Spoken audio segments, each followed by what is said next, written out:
Hi everyone. For this module, we are going to learn a little bit about graffiti, specifically subway graffiti in New York City in late 1970s and the early 1980s. And we're going to kind of consider, is this type of graffiti art or is it vandalism?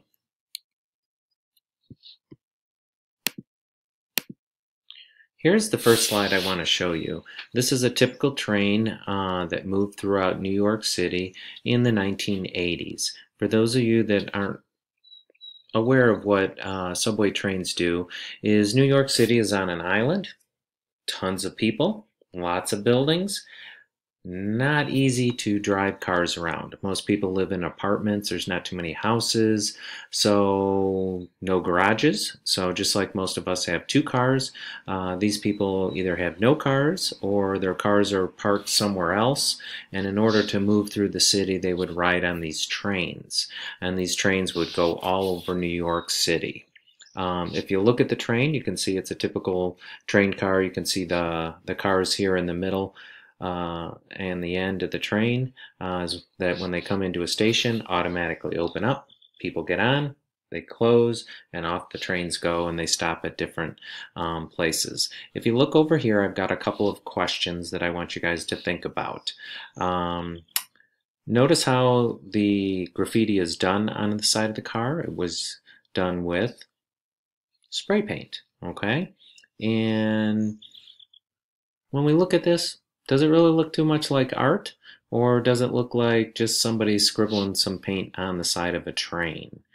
Also, when you look at this, is this kind of a train that you might want to ride? These are some of the questions I want you to consider as we move through this.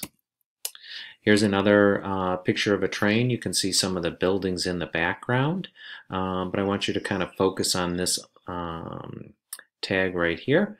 You can see the letters in the yellow with the orange.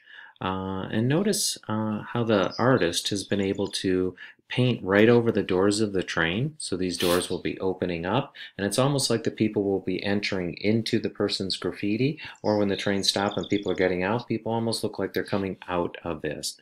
How do you think that this was done?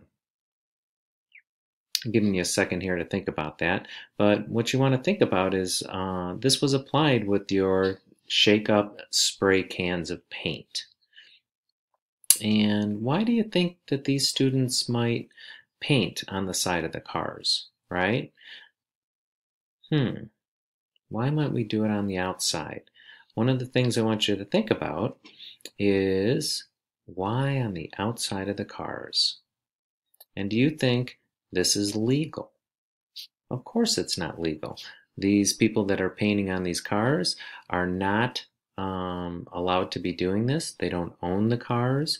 So this lesson is not about advocating for you guys to do artwork or drawings or anything like that on other people's property, but it's to kind of make you aware of the effect that graffiti can have in New York City.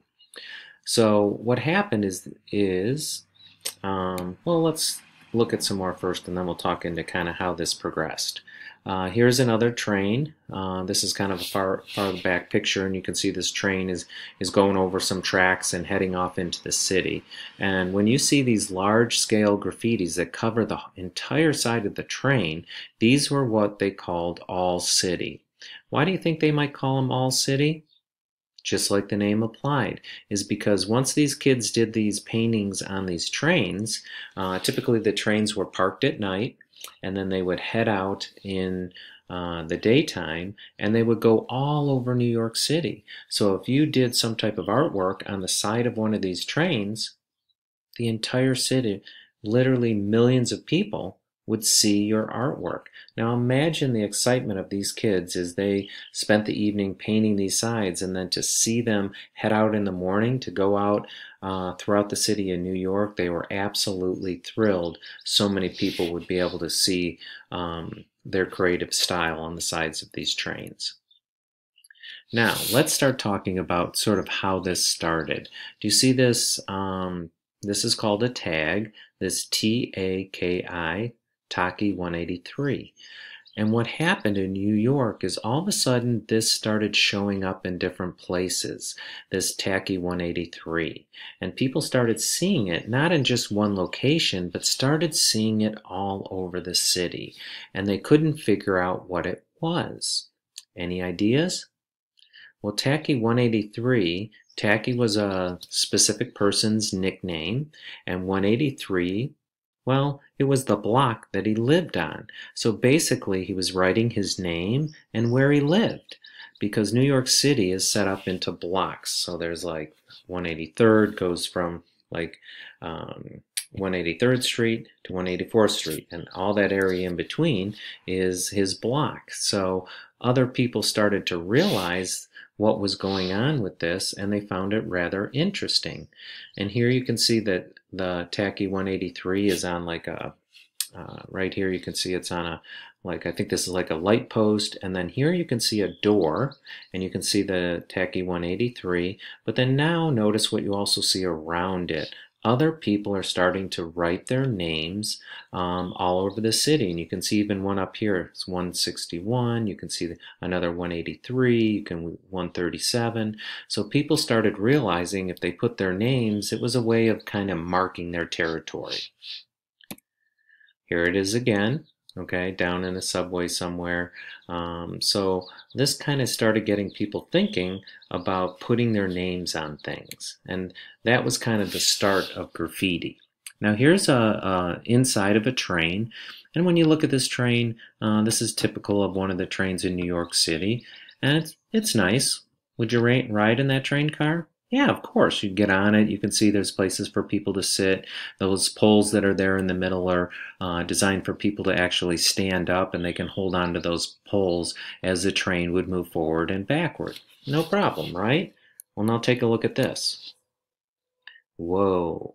Now you can see what started to happen is the kids would enter these trains and they would start tagging up the inside of the trains with their names. And you can see here most of the tags on here are most probably done with like either big Sharpies, and in some cases where there's color they might have been using a little bit of spray paint as well.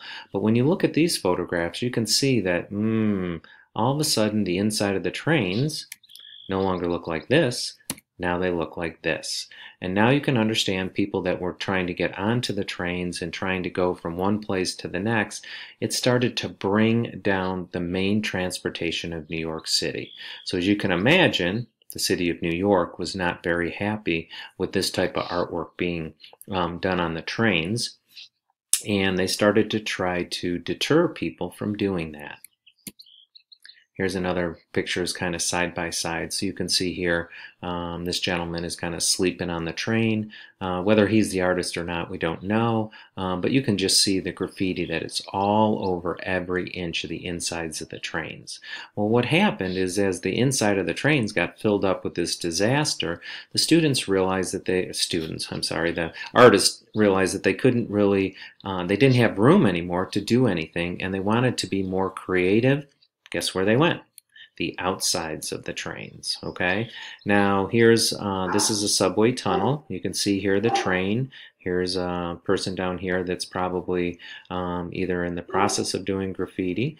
And what would happen is the trains would get parked in the evenings, a lot of times in these tunnels, and then the kids would have access to these tunnels. And they would go in there and they could do their graffiti on the trains. Have you ever heard of the term the third rail? Well, these trains run on electricity. Well, down here where the tracks are is what's called the third rail. And the third rail is what carries the power to the trains. Well, if you kind of hit that third rail, you're going to get electrocuted, and there were a lot of kids and people that were electrocuted. So with that third rail, it's very, very dangerous for these kids to be crawling around these trains and trying to do this graffiti art. So that's another reason why the city of New York didn't want people to be doing graffiti on these trains. Now when we look at, here's another artist starting to create some graffiti. Now from an art sense, you can see there by his white outlines that he's actually got like his rough sketch that he's created on the side of the train, and then he's starting down at this end and he's slowly working across the train, doing his fill, his fades, his key limes, and he'll do his any other kind of technique that he wants that you guys will learn later on. But what I want you to focus on in this photograph is look at the condition of the train. Doesn't look too good, does it? Well, what was happening in New York is that what they decided is, well, these kids are doing graffiti on these trains. We need to stop that. So what they ended up doing was creating train washes.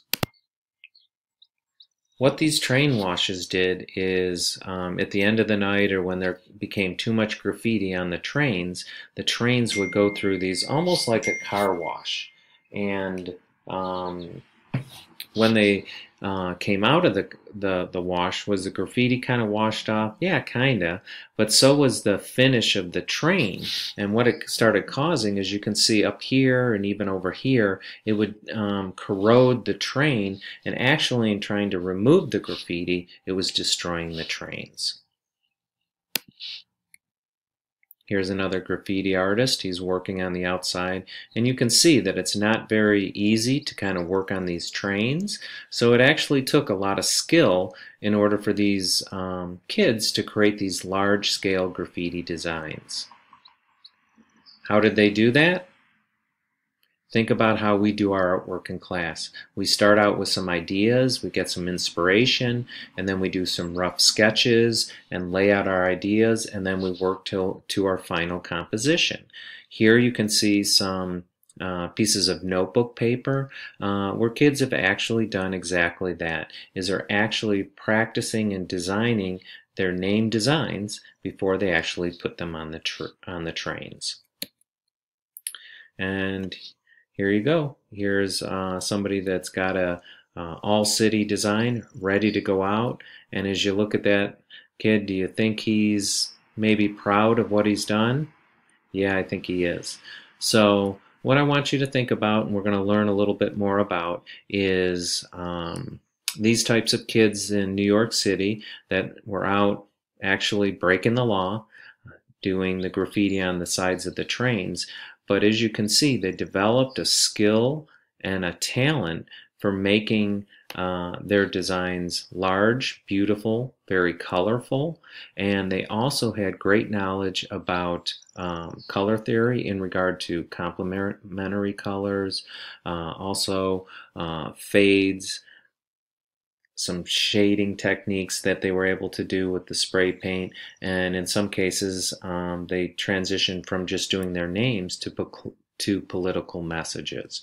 So here's just a quick review of the graffiti in New York City in the late 70s and early 80s, and hope you enjoyed it, and we will work toward our next module later on. Thank you.